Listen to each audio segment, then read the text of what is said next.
الصلاۃ والسلام علیک یا سیدی یا رسول اللہ وعلی آلک و اصحابک یا سیدی یا حبیب اللہ۔ آج ہمارے درس میلاد مصطفیٰ کریم صلی اللہ علیہ وآلہ وسلم کا 7واں لیکچر ہے۔ گزشتہ لیکچر جو ہے اس میں آپ صلی اللہ علیہ وآلہ وسلم کی جو نسب مبارک ہے اس کی طہارت اور پاکیزگی کا بیان میں نے آپ کے سامنے پیش کیا۔ دو چیزیں طہارت نسب مصطفیٰ کریم صلی اللہ علیہ وآلہ وسلم کے حوالے سے عموماً زیر بحث رہتی ہیں اور آج ان دو چیزوں کا بیان کیا جائے گا۔ ایک چیز ان میں سے نبی پاک صلی اللہ علیہ وآلہ وسلم کے والدین کریمین طیبین طاہرین وہ ہیں کہ ان کے ایمان کے حوالے سے، اور دوسری چیز جو ہے وہ حضرت سیدنا ابراہیم علیہ السلام کے والد محترم ان کے نام کے حوالے سے۔ اب دیکھیے کہ جس وقت یہ دعویٰ کیا جاتا ہے کہ حضرت آدم علیہ السلام سے لے کر حضرت عبداللہ تک اور حضرت حوا سے لے کر حضرت آمینہ رضوان اللہ علیہم اجمعین تک تمام نفوس قدسیہ صاحب ایمان ہیں، شرک سے پاک ہیں، دیگر علائشوں سے پاک ہیں، ہر قسم کی بدکاری سے پاک ہیں، نکاح کے ساتھ جمع ہونے والے ہیں۔ تو نبی پاک صلی اللہ علیہ وآلہ وسلم کے والدین کریمین طیبین طاہرین کے درمیان کے ایمان پر جو بات اٹھائی جاتی ہے، اسی طرح آزر جو ان کو حضرت ابراہیم علیہ السلام کا باپ ثابت کیا جاتا ہے، تو یہ دعویٰ رد کیا جاتا ہے۔ یعنی کہ کون سا دعویٰ رد کیا جاتا ہے؟ جب نبی کریم صلی اللہ علیہ وسلم نے فرمایا کہ میں پاک پشتوں سے پاک پشتوں کی طرف منتقل ہوتا رہا، تو اس دعوے کا رد کرتے ہیں کچھ لوگ۔ کس لیے؟ اس لیے کہ حضرت عبداللہ اور حضرت بی بی آمینہ ان دونوں کے ایمان کو لے کر، اور حضرت ابراہیم علیہ السلام جو ہیں ان کے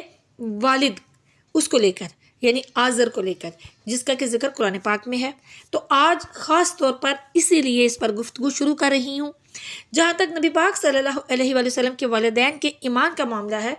تو علماء کرام کے اس بارے میں 3 مذاہب ہیں۔ نبی پاک صلی اللہ علیہ وآلہ وسلم کے والدین کے ایمان کے حوالے سے، اور یہ جو 3 مذاہب ہیں حقیقت میں یہ نبی کریم صلی اللہ علیہ وآلہ وسلم کے والدین کے ایمان کے 3 درجے ہیں۔ پہلا مذہب یہ ہے کہ وہ صاحب ایمان تھے، اس دنیا میں ایمان کے ساتھ رخصت ہوئے، جیسا کہ حضرت عبداللہ زمانہ جاہلیت میں نام عبداللہ ہے اور لفظ اللہ رب کائنات کا اس میں ذاتی ہے، اس میں جلالت ہے۔ تو عبداللہ ہونا اور پھر ایسا پاک باز ہونا کہ اگر بدکاری کی دعوت دی جائے تو کہتے ہیں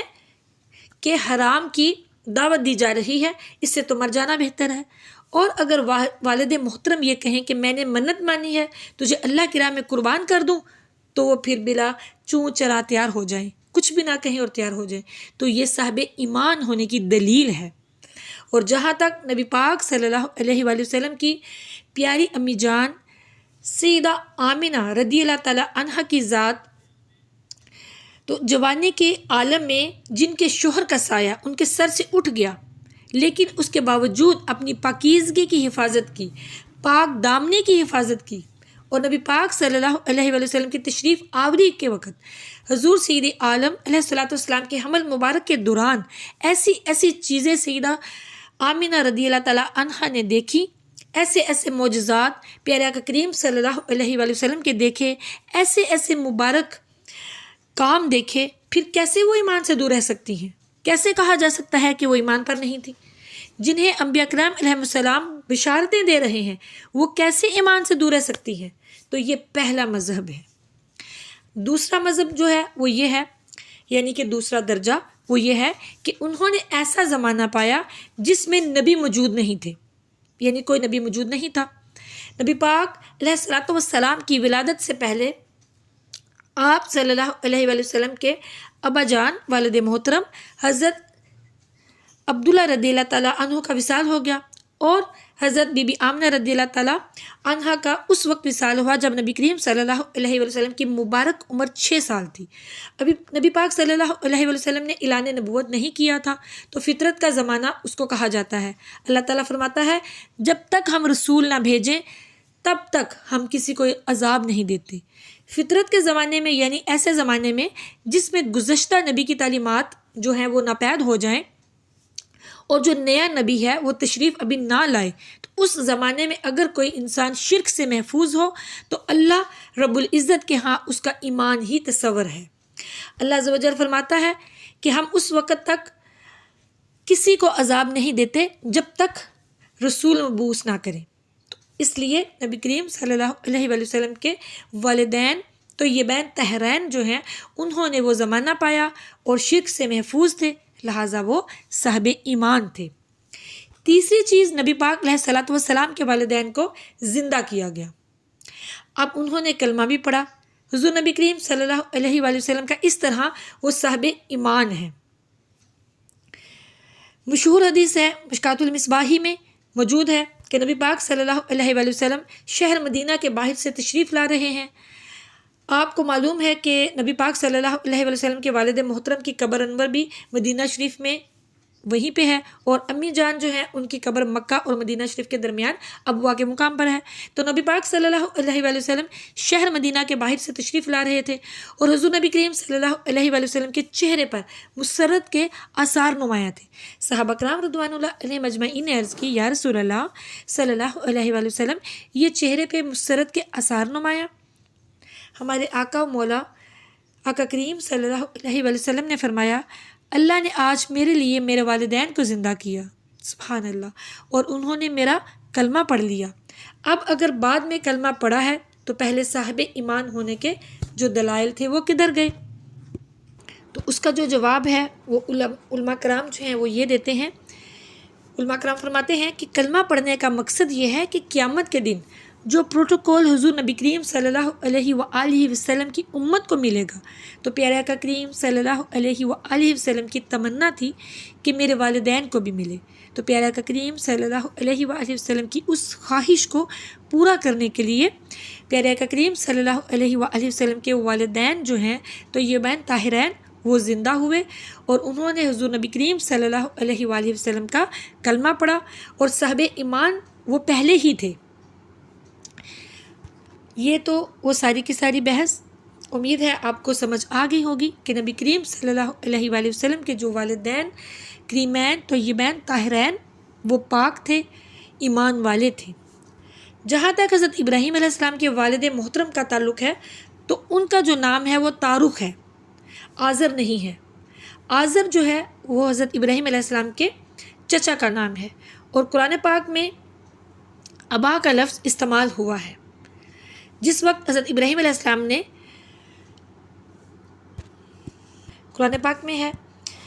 کہ حضرت ابراہیم علیہ السلام نے جس وقت اپنے ابا آزر سے کہا، تو یہ بات ذہن میں رکھیں کہ ابا کا لفظ والد کے لیے بھی بولا جاتا ہے اور چچا کے لیے بھی بولا جاتا ہے، یعنی چچا کے لیے بھی یہ لفظ آئے گا اور والد کے لیے بھی، دونوں کے لیے۔ جیسے کہ نبی کریم صلی اللہ علیہ وآلہ وسلم نے فرمایا،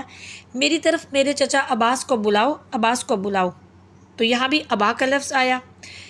اب حضرت عباس والد تو نہیں ہیں، لیکن نبی کریم صلی اللہ علیہ وآلہ وسلم نے ابا کا لفظ بولا۔ اسی طرح قرآن مجید میں جس وقت حضرت یعقوب علیہ السلام کا وقت وصال قریب آیا تو انہوں نے اپنے بچوں سے پوچھا کہ تم کس کی عبادت کرو گے، تو پھر انہوں نے بھی آگے سے اسی طرح جواب دیا۔ سورہ البقرہ کی آیت نمبر 133 میں، نعبد الہک و الہ آبائک ابراہیم و اسماعیل و اسحاق الہا واحدا، یعنی اس کا ترجمہ ہے کہ ہم آپ کے الہ کی عبادت کریں گے اور آپ کے ابا کے الہ کی عبادت کریں گے، ابراہیم، اسماعیل، اسحاق کی، یعنی کہ ابراہیم علیہ السلام دادا ہیں، حضرت اسماعیل علیہ السلام چچا ہیں، اور حضرت اسحاق علیہ السلام جو ہیں وہ والد ہیں۔ ابا کا لفظ بول کے باپ بھی مراد لیا، دادا بھی مراد لیا، چچا بھی مراد لیا۔ اب قرآن پاک میں موجود ہے، لہٰذا یہ بھی اس بات کی طرف دلالت کرتی ہے کہ آپ کے والد کا نام آزر نہیں، یعنی حضرت ابراہیم علیہ السلام جو ہیں ان کے والد محترم کا نام آزر نہیں بلکہ تارخ تھا، جو کہ موحد تھے، اللہ کو ایک مانتے تھے۔ آزر آپ کا چچا تھا جو کہ حضرت ابراہیم علیہ السلام کے خلاف تھا۔ حضرت عبداللہ ابن عباس رضی اللہ تعالیٰ عنہ کا اس بارے میں کلام جو ہے وہ موجود ہے، اور بھی کئی جید مفسرین اور آئمہ کرام فقہا ان کا بھی کلام موجود ہے اس بات پر کہ نبی کریم صلی اللہ علیہ وآلہ وسلم کا نسب سارے کا سارا پاکیزہ ہے۔ حضرت آدم علیہ السلام سے لے کر حضرت عبداللہ تک، حضرت حوا سے لے کر حضرت آمنہ رضوان اللہ علیہم اجمعین تک کوئی بھی مشرک نہیں، کوئی بھی ایسا انسان موجود نہیں جو زنا کرنے والا ہو، بدکاری کرنے والا ہو، جس میں بدکاری کی تہمت لگی ہو۔ اسی طرح اللہ تعالیٰ نے حضور نبی کریم صلی اللہ علیہ وآلہ وسلم کے نسب مبارک کی طہارت کا انتظام کیا۔ امید ہے کہ آپ کو دونوں باتیں اچھی طرح سمجھ آ گئی ہوں گی، نبی کریم صلی اللہ علیہ وآلہ وسلم کے والدین کے ایمان کے بارے میں بھی، اور حضرت ابراہیم علیہ السلام کے جو والد ہیں ان کے بارے میں بھی۔ دونوں باتوں میں کافی کانسیپٹ آپ کے جو بھی ہوں گے وہ کلیئر ہو چکے ہوں گے، جو کہ قرآن اور احادیث کی روشنی میں آپ کے سامنے پیش کیے گئے ہیں۔ اللہ عز و جل سے دعا ہے کہ وہ ہمیں پیارا کریم صلی اللہ علیہ وآلہ وسلم کی سچی محبت عطا فرمائے، پیارا کریم صلی اللہ علیہ وآلہ وسلم کی غلامی عطا فرمائے، اہل بیت اطہار اور پیارا کریم صلی اللہ علیہ وآلہ وسلم کے والدین کریمین طیبین طاہرین ان کی محبت عطا فرمائے، آمین ثم آمین۔